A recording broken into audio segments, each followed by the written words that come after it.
Situated at the heart of the National Radio Quiet Zone, this massive radio installation was set up as a two-way transmitter, rather than merely a listening device to monitor space.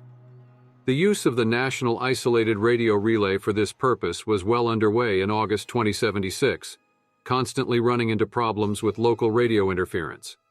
To counter that and establish a clear connection for at least an hour, the crew of the site logged a request to divert power from the main Appalachian grid and use the National Isolated Radio Relay to generate an electromagnetic radio canceling field.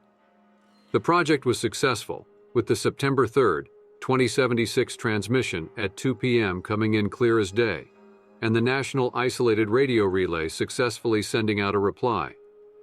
The problem was that the intensity of the field had a deleterious effect on humans, as the electromagnetic radiation produced a dielectric heating effect in the brain of all people in the range, as far as Clarksburg, resulting in intense migraines, nausea, and other nasty side effects.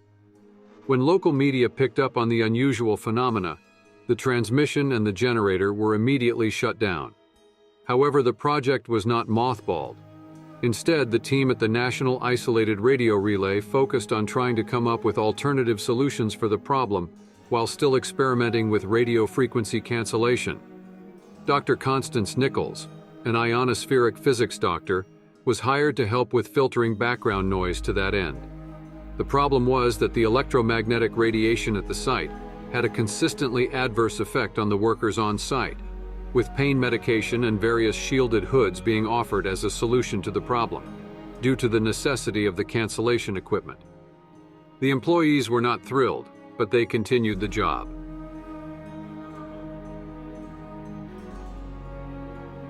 The National Radio Astronomy Research Center was a research center built as part of the Deep Space Radio Research Complex that included the National Isolated Radio Array.